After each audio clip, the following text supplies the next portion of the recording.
ಕ ಮೊದಲನೆಯ ಅಂಗ ನಾಮಪದವಾಗಿರುವ ಜೋಡು ಪದಗಳು. ಎರಡು ನಾಮಪದಗಳನ್ನು ಒಟ್ಟು ಸೇರಿಸುವುದರ ಮೂಲಕ ತಯಾರಾಗಿರುವ ಜೋಡು ಪದಗಳು ಕನ್ನಡದಲ್ಲಿ ಹಲವಿವೆ.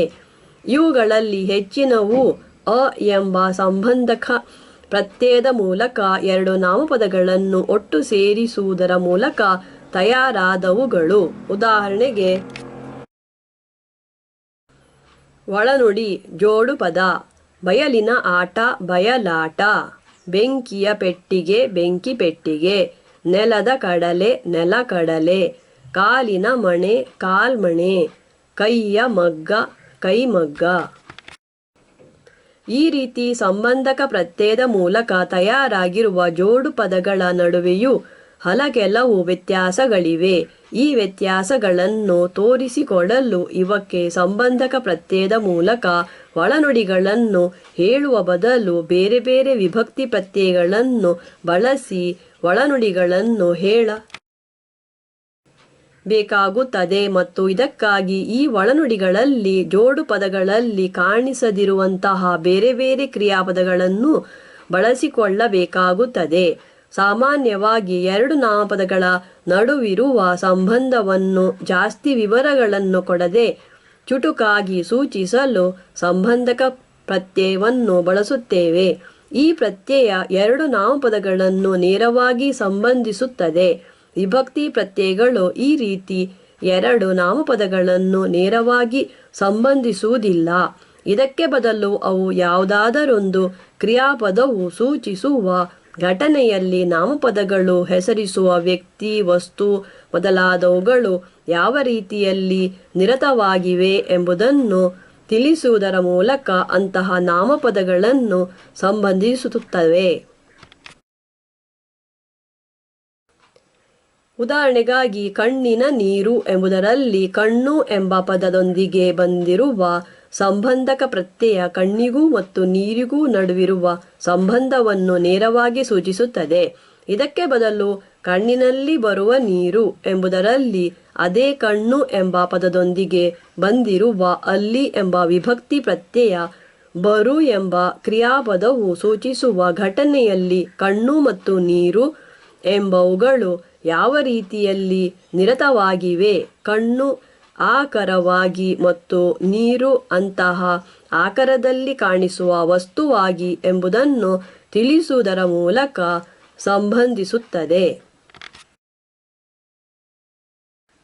ಇದೇ ರೀತಿಯಲ್ಲಿ ಜೇನಿನ ಹುಳ ಎಂಬುದರಲ್ಲಿ ಕಾಣಿಸುವ ಸಂಬಂಧಕ ಪ್ರತ್ಯಯ ಜೇನು ಮತ್ತು ಹುಳ ಎಂಬ ಎರಡು ನಾಮಪದಗಳನ್ನು ನೇರವಾಗಿ ಸಂಬಂಧಿಸುವುದಾದರೆ ಜೇನನ್ನು ಸಂಗ್ರಹಿಸುವ ಹುಳ ಎಂಬುದರಲ್ಲಿ ಬರುವ ಅನ್ನು ಎಂಬ ವಿಭಕ್ತಿ ಪ್ರತ್ಯಯ ಸಂಗ್ರಹಿಸು ಎಂಬ ಘಟನೆಯಲ್ಲಿ ಜೇನು ಮತ್ತು ಹುಳ ಎಂಬ ಪದಗಳು ಯಾವ ರೀತಿಯಲ್ಲಿ ಸಂಗ್ರಹಿಸು ಎಂಬ ಕ್ರಿಯಾಪದದೊಂದಿಗೆ ಸಂಬಂಧಿಸಿವೆ ಎಂಬುದನ್ನು ತಿಳಿಸುವುದರ ಮೂಲಕ ಆ ಎರಡು ನಾಮಪದಗಳ ನಡುವಿರುವ ಸಂಬಂಧವನ್ನು ಸುತ್ತು ಬಳಸಿ ಹೇಳುತ್ತವೆ. ಈ ರೀತಿ ಸಂಬಂಧಕ ಪ್ರತ್ಯಯದ ಬದಲು ಬೇರೆ ಬೇರೆ ವಿಭಕ್ತಿ ಪ್ರತ್ಯಯಗಳನ್ನು ಕ್ರಿಯಾಪದಗಳೊಂದಿಗೆ ಬಳಸುವುದರ ಮೂಲಕ ಎರಡು ನಾಮಪದಗಳಿರುವ ಜೋಡು ಪದಗಳಲ್ಲಿ ಹೆಚ್ಚಿನ ವೈವಿಧ್ಯತೆಯನ್ನು ತೋರಿಸಲು ಸಾಧ್ಯವಿದೆ ಮತ್ತು ಈ ವೈವಿಧ್ಯತೆಯ ಆಧಾರದ ಮೇಲೆ ಅವನ್ನು ಬೇರೆ ಬೇರೆ ಗುಂಪುಗಳಲ್ಲಿ ವಿಂಗಡಿಸಲು ಸಾಧ್ಯವಿದೆ. ಇಂತಹ ಒಳನುಡಿಗಳಲ್ಲಿ ಯಾವ ವಿಭಕ್ತಿ ಪ್ರತ್ಯಯ ಬಂದಿದೆ ಎಂಬುದು ಈ ವಿಭಜನೆಗೆ ಒಂದು ಆಧಾರವಾಗಬಲ್ಲುದು. ಜೋಡು ಪದ, ಸಂಬಂಧಕ ಪ್ರತ್ಯಯ, ವಿಭಕ್ತಿ ಪ್ರತ್ಯಯಗಳು. ಜೇನುಹುಳ, ಜೇನಿನ ಹುಳ, ಜೇನನ್ನು ಸಂಗ್ರಹಿಸುವ ಹುಳ. ಅಡಕತ್ತರಿ, ಅಡಕೆಯ ಕತ್ತರಿ, ಅಡಕೆಯನ್ನು ಕತ್ತರಿಸುವ ಕತ್ತರಿ.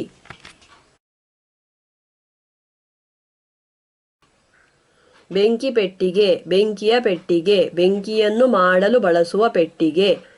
ಕಣ್ಣು ಸನ್ನೆ, ಕಣ್ಣಿನ ಸನ್ನೆ, ಕಣ್ಣಿನಿಂದ ಮಾಡಿದ ಸನ್ನೆ. ನೂಲೇಣಿ, ನೂಲಿನ ಏಣಿ, ನೂಲಿನಿಂದ ಮಾಡಿದ ಏಣಿ. ಕೈ ಕೊಡಲಿ, ಕೈಯ ಕೊಡಲಿ, ಕೈಯಿಂದ ಕಡಿಯಲು ಬಳಸುವ ಕೊಡಲಿ. ಮೂಗುದಾರ, ಮೂಗಿನ ದಾರ, ಎತ್ತಿನ ಮೂಗಿಗೆ ಕಟ್ಟಿದ ದಾರ. ತಪ್ಪು ಕಾಣಿಕೆ ತಪ್ಪಿನ ಕಾಣಿಕೆ ತಪ್ಪಿಗೆ ಕೊಡುವ ಕಾಣಿಕೆ. ಕೈ ನೀರು ಕೈಯ ನೀರು ಮದುವೆಯಲ್ಲಿ ಕೈಗೆ ಎರೆಯುವ ನೀರು. ಕಣ್ಣೀರು ಕಣ್ಣಿನ ನೀರು ಕಣ್ಣಿನಲ್ಲಿ ಬರುವ ನೀರು. ತಲೆಗೂದಲು ತಲೆಯ ಕೂದಲು ತಲೆಯಲ್ಲಿ ಬೆಳೆಯುವ ಕೂದಲು. ಕಾಳ್ಗಿಚ್ಚು ಕಾಡಿನ ಕಿಚ್ಚು ಕಾಡಿನಲ್ಲಿ ಉರಿಯುವ ಕಿಚ್ಚು ಬೆಂಕಿ. ಮೇಲೆ ಮೊದಲನೆಯ ಕಾಲಂನಲ್ಲಿ ಕೊಟ್ಟಿರುವ ಜೋಡು ಪದಗಳಿಗೆಲ್ಲ ಅ ಎಂಬ ಸಂಬಂಧಕ ಪ್ರತ್ಯಯವನ್ನು ಬಳಸಿ ಒಂದೇ ರೀತಿಯ ಒಳನುಡಿಗಳನ್ನು ಕೊಡಲು ಸಾಧ್ಯವಿದೆ ಎಂಬುದನ್ನು ಎರಡನೆಯ ಕಾಲಂನಿಂದಲೂ ಮತ್ತು ಅನ್ನು ಇಂದ ಗೆ ಮತ್ತು ಅಲ್ಲಿ ಎಂಬ ಬೇರೆ ಬೇರೆ ವಿಭಕ್ತಿ ಪ್ರತ್ಯಯಗಳಲ್ಲೊಂದನ್ನು ಬಳಸಿ ಅವಕ್ಕೇನೆ ಬೇರೆ ಬೇರೆ ರೀತಿಯ ಒಳನುಡಿಗಳನ್ನು ಕೊಡಲು ಸಾಧ್ಯವಿದೆ ಎಂಬುದನ್ನು ಮೂರನೆಯ ಕಾಲಂನಿಂದಲೂ ತಿಳಿಯಬಹುದು. ಈ ರೀತಿ ಬೇರೆ ಬೇರೆ ವಿಭಕ್ತಿ ಪ್ರತ್ಯಯಗಳಲ್ಲಿ ಯಾವುದರ ಮೂಲಕ ಈ ಜೋಡು ಪದಗಳ ಅಂಗಗಳಾಗಿ ಬರುವ ನಾಮಪದಗಳನ್ನು ಸಂಬಂಧಿಸಬಹುದು ಎಂಬ ವಿಷಯದ ಆಧಾರದ ಮೇಲೆ ಅವನ್ನು ವಿಂಗಡಿಸುವ ಬದಲು ಹಾಗೆ ಸಂಬಂಧಿಸುವುದಕ್ಕಾಗಿ ಬಳಸುವ ಕ್ರಿಯಾಪದಗಳು ಯಾವುವು ಎಂಬ ವಿಷಯದ ಆಧಾರದ ಮೇಲೂ ಇವನ್ನು ವಿಂಗಡಿಸಲು ಸಾಧ್ಯವಿದೆ. ಉದಾಹರಣೆಗಾಗಿ ಕೆಳಗೆ ಕೊಟ್ಟಿರುವ ಜೋಡು ಪದಗಳಿಗೆಲ್ಲ ಮಾಡು ಎಂಬ ಕ್ರಿಯಾಪದವನ್ನು ಬಳಸಿ ಒಳನುಡಿಯನ್ನು ತಯಾರಿಸಲು ಸಾಧ್ಯವಿದೆ. ಕಣ್ಣು ಸನ್ನೆ ಕಣ್ಣಿನಿಂದ ಮಾಡುವ ಸನ್ನೆ. ನೂಲೇಣಿ ನೂಲಿನಿಂದ ಮಾಡಿದ ಏಣಿ. ಮರಗಾಲು ಮರದಿಂದ ಮಾಡಿದ ಕಾಲು. ಮರಗಾಣ ಮರದಿಂದ ಮಾಡಿದ ಗಾಣ. ಎರಡು ನಾಮಪದಗಳನ್ನು ಸೇರಿಸಿ ತಯಾರಿಸಿರುವ ಎಲ್ಲ ಜೋಡು ಪದಗಳಿಗೂ ಸಂಬಂಧಕ ಪ್ರತ್ಯಯವನ್ನು ಬಳಸಿ ಒಳನುಡಿಯನ್ನು ಕೊಡಲು ಸಾಧ್ಯವಾಗದು. ಉದಾಹರಣೆಗಾಗಿ ಆನೆಕಾಲು ಎಂಬ ಜೋಡು ಪದಕ್ಕೆ ಕಾಲುಗಳು ಆನೆಯ ಕಾಲಿನ ಹಾಗೆ ದಪ್ಪವಾಗುವ ಒಂದು ರೋಗವನ್ನು ಹೆಸರಿಸುವ ಅರ್ಥವಿದೆಯಾದ ಕಾರಣ ಅದಕ್ಕೆ ಆನೆಯ ಕಾಲು ಎಂಬುದಾಗಿ ಸಂಬಂಧಕ ಪ್ರತ್ಯಯವಿರುವ ಒಳನುಡಿಯನ್ನು ಕೊಡಲು ಸಾಧ್ಯವಾಗದು. ಇದೇ ರೀತಿಯಲ್ಲಿ ಇಲಿಕಿವಿ ಎಂಬ ಜೋಡು ಪದಕ್ಕೂ ಇಲಿಯ ಕಿವಿ ಎಂಬ ಒಳನುಡಿಯನ್ನು ಕೊಡಲು ಸಾಧ್ಯವಾಗದು. ಯಾಕೆಂದರೆ ಅದು ಇಲಿಯ ಕಿವಿಯ ಹಾಗೆ ಕಾಣಿಸುವ ಎಲೆಗಳಿರುವ ಒಂದು ಗಿಡವನ್ನು ಹೆಸರಿಸುತ್ತದೆ. ಕನ್ನಡದಲ್ಲಿ ಇಂತಹ ಮೂರು ರೀತಿಯ ಜೋಡು ಪದಗಳು ಬಳಕೆಯಲ್ಲಿವೆ. ಆನೆಕಾಲು, ಇಲಿಕಿವಿ, ಕೈಗೊಂಬೆ ಮೊದಲಾದವುಗಳ ಹಾಗೆ ಅಂಗಗಳಾಗಿ ಬಂದಿರುವ ಪದಗಳಲ್ಲಿ ಎರಡೂ ಉಪಮಾನಕ್ಕೆ ಸಂಬಂಧಿಸಿದವುಗಳು. ಕಲ್ಲೆದೆ, ತಾಯಿಬೇರು, ಕೈಗಂಬೆ ಮೊದಲಾದವುಗಳ ಹಾಗೆ ಮೊದಲನೆಯ ಪದ ಮಾತ್ರ ಉಪಮಾನಕ್ಕೆ ಸಂಬಂಧಿಸಿ ಇರುವವುಗಳು ಮತ್ತು ಜೇನುತುಪ್ಪ, ನೆಲದಾವರೆ, ಮೈಗಳ್ಳ ಮೊದಲಾದವುಗಳ ಹಾಗೆ ಎರಡನೆಯ ಪದ ಮಾತ್ರ ಉಪಮಾನಕ್ಕೆ ಸಂಬಂಧಿಸಿ ಇರುವವುಗಳು ಎಂಬುದಾಗಿ ಈ ಮೂರು ವಿಧದ ಜೋಡು ಪದಗಳನ್ನು ವರ್ಣಿಸಬಹುದು. ಉದಾಹರಣೆಗೆ 1. ಅಂಗಗಳೆರಡು ಉಪಮೆಗಳು. ಇಲಿಕಿವಿ ಇಲಿಯ ಕಿವಿಯಂತಿರುವ ಎಲೆಗಳಿರುವ ಗಿಡ. ಕೈಗೊಂಬೆ ಕೈಯ ಗೊಂಬೆಯಂತೆ ವಶದಲ್ಲಿರುವವನು. 2. ಮೊದಲನೆಯ ಅಂಗ ಉಪಮೆ. ಕಲ್ಲೆದೆ ಕಲ್ಲಿನ ಹಾಗೆ ಕಠಿಣವಾಗಿರುವ ಎದೆ. ಕೈಗಂಬ ಕೈಯಿಂದ ತೋರಿಸುವ ಹಾಗೆ ದಾರಿ ತೋರಿಸುವ ಕಂಬ. 3. ಎರಡನೆಯ ಅಂಗ ಉಪಮೆ. ನೆಲದಾವರೆ ನೆಲದಲ್ಲಿ ಬೆಳೆವ ತಾವರೆಯಂತಿರುವ ಹೂ. ಜೇನುತುಪ್ಪ ಜೇನುಹುಳ ತಯಾರಿಸುವ ತುಪ್ಪದಂತಿರುವ ದ್ರವ.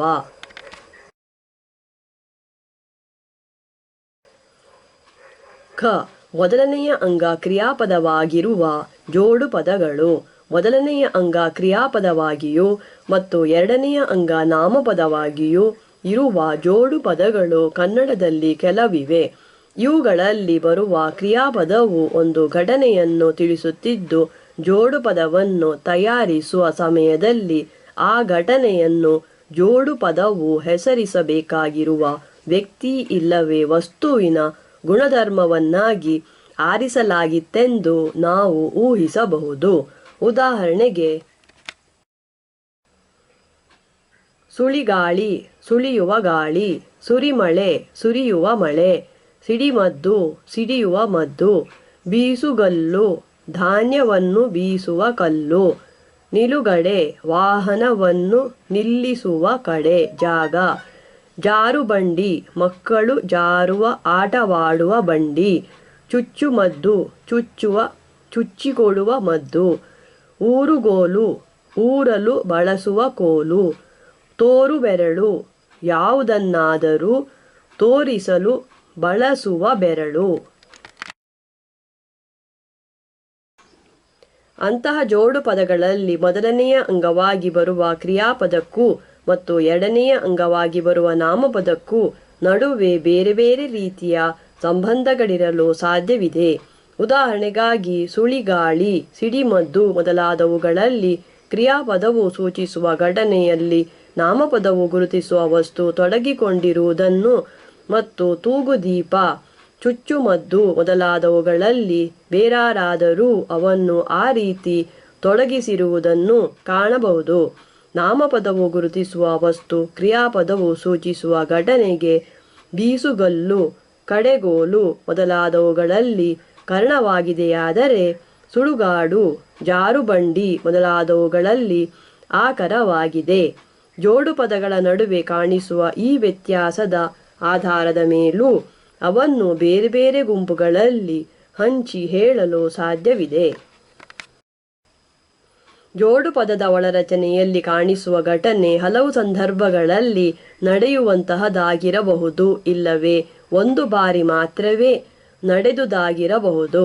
ಈ ವ್ಯತ್ಯಾಸವನ್ನು ಜೋಡು ಪದದ ಒಳನುಡಿಯಲ್ಲಿ ಬರುವ ಕ್ರಿಯಾಪದದೊಂದಿಗೆ ವ ಇಲ್ಲವೇ ದ ಎಂಬ ಕಾಲವಾಚಕ ಪ್ರತ್ಯಯವನ್ನು ಬಳಸುವ ಮೂಲಕ ಸೂಚಿಸಲು ಸಾಧ್ಯವಿದೆ.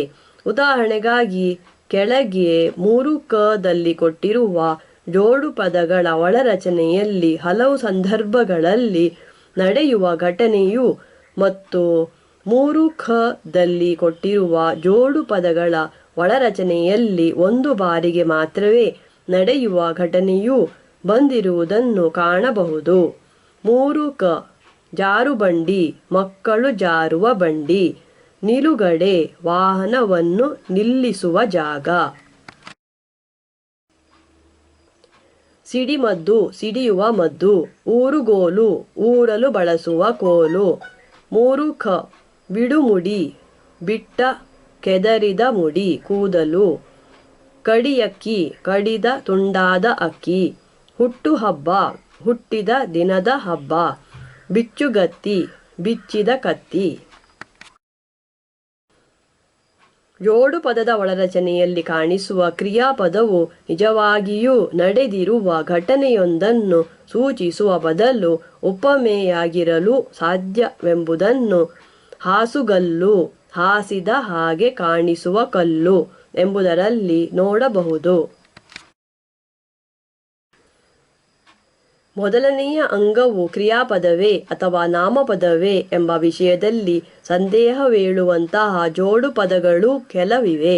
ಉದಾಹರಣೆಗಾಗಿ, ಹುಟ್ಟು ಕುರುಡ ಎಂಬ ಜೋಡು ಪದದಲ್ಲಿ ಬರುವ ಹುಟ್ಟು ಎಂಬ ಪದವನ್ನು ಕ್ರಿಯಾಪದವೆಂದು ಪರಿಗಣಿಸಿ ಹುಟ್ಟುವಾಗಲೇ ಕುರುಡನಾಗಿದ್ದವನು ಎಂಬುದಾಗಿ ಒಳನುಡಿಯನ್ನು ಕೊಡಬಹುದು, ಇಲ್ಲವೇ ಅದನ್ನು ನಾಮಪದವೆಂದು ಪರಿಗಣಿಸಿ ಹುಟ್ಟಿನಲ್ಲೇ ಕುರುಡನಾಗಿದ್ದವನು ಎಂಬುದಾಗಿಯೂ ಒಳನುಡಿಯನ್ನು ಕೊಡಬಹುದು. ಇದೇ ರೀತಿಯಲ್ಲಿ ಹುಟ್ಟುಗುಣ, ಹುಟ್ಟುವಾಗಲೇ ಪಡೆದಿದ್ದ ಗುಣ ಇಲ್ಲವೇ ಹುಟ್ಟಿನಲ್ಲೇ ಪಡೆದಿದ್ದ ಗುಣ. ಕಚ್ಚುಗಾಲಿ, ಕಚ್ಚಿ ಹಿಡಿಯುವ ಗಾಲಿ ಇಲ್ಲವೇ ಕಚ್ಚುಗಳಿರುವ ಗಾಲಿ ಎಂಬುಗಳ ಒಳರಚನೆಯಲ್ಲೂ ಮೊದಲನೆಯ ಪದವಾಗಿ ಕ್ರಿಯಾಪದ ಇಲ್ಲವೇ ನಾಮಪದವನ್ನು ಕಾಣಲು ಸಾಧ್ಯವಿದೆ.